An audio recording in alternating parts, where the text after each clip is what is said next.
guys, welcome back to Dirk's Daily. It's Friday night and time for our comic book review rodeo roundup. Yeah! Oh my, what came over? Anyway, let's just move on, pretend that never really happened, alright? Let's kick it off with DC, and we're going to talk about Batgirl #1. Now, to be honest, I wasn't real excited about this book when I heard there was going to be yet another Bat title. But as I sat down and read it, I began to realize that what is happening in Batgirl 1 is really what I wanted to be happening in Detective Comics. Unlike Detective Comics, Batgirl 1 seems to have figured out how to make a Batman-related character work in a Batman-related setting, telling a Batman-related story. Everything that Detective Comics does wrong, Batgirl 1 does right. And I can only hope that that level of quality will be retained in future issues. Now, I'm not going to tell you who Batgirl is if you haven't read it yet, because telling you would be a spoiler, and we don't want any of those, do we? Next up, Blackest Night Smallville #1. Now, you might as well call this Smallville the 13th, because this is your classic summer horror movie being brought to life in a mainstream DC Universe comic book. If you're a fan of slasher movies, horror movies, Friday the 13th, Halloween, Texas Chainsaw Massacre, any of those type movies, then this book is something you need to be checking out, even if you usually don't buy books about guys in capes. And if you are someone who's familiar with the DC Universe, and you like reading Superman stories and things like that, you're going to find a little bit of a different book that still feels like you're reading a Superman title. It makes enough references to the current happenings in the Superman books that you feel like you're not that far removed from what's going on, yet you're getting a new atmosphere and a new type of storytelling. And it's really fantastic. I love everything going on with Blackest Night right now. Now let's go from DC's horror movie to Marvel's horror movie of the summer. And that's happening right now in The Punisher Frank Castle Max issue number 73. Now, this current story arc is telling the tale of Frank Castle. He was stuck in one of those Hostel or Touristas or one of those type movies. He's in the Deep South. He's off the beaten path.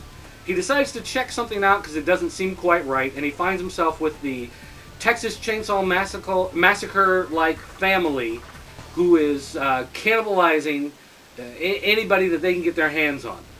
And it's really great to see how you can take a character like the Punisher and still make him feel like the Punisher in this different type of setting. And let's face it, Punisher books, especially in the Max line, have always been filled with intense scenes and suggestive dialogue and foul language and lots of blood and gore. And those are the perfect types of things you need in that type of horror story. So, all in all, a great package. Daredevil 500. Now, this was Ed Brubaker's chance to wrap up everything he's been doing in the Daredevil book. And at times it can feel a little bit rushed as he jumps from segment to segment to segment of his story, trying to bring it all together. But at the same time, it gives it that frantic feeling, like everything is building up and coming together and getting ready to burst, basically.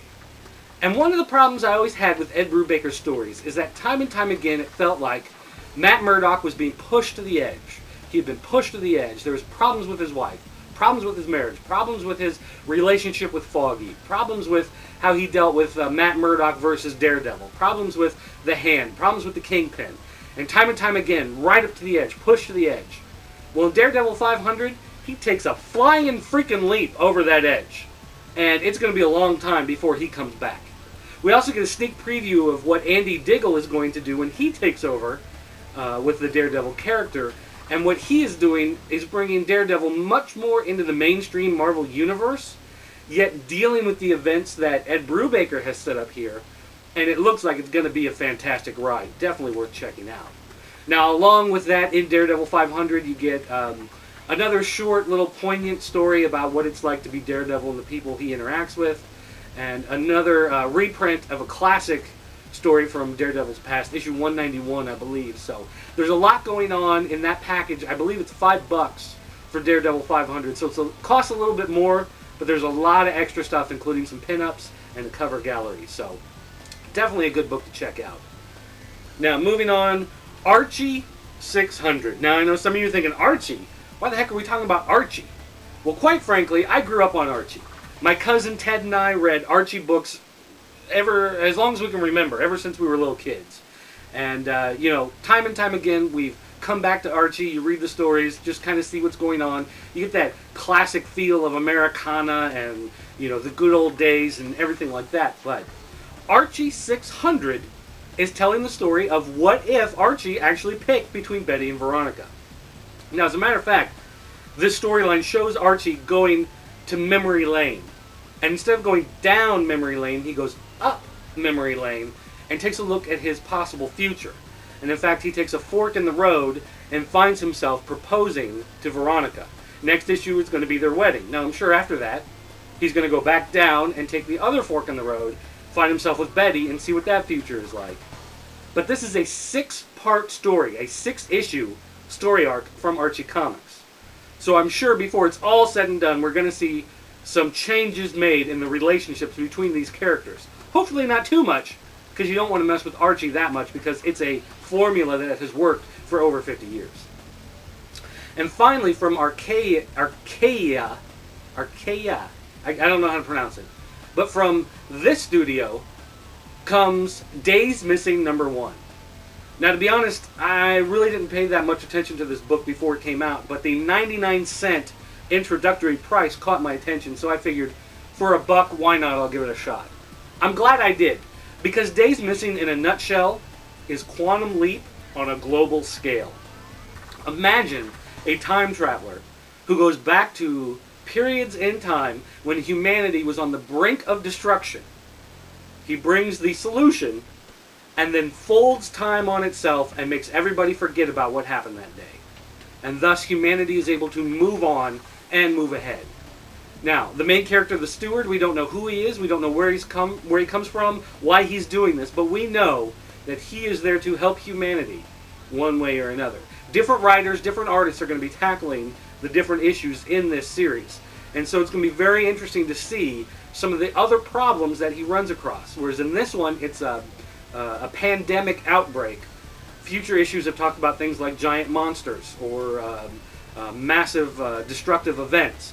So I can only marvel at what's going to happen in this series, and I'm so excited for this brand new book.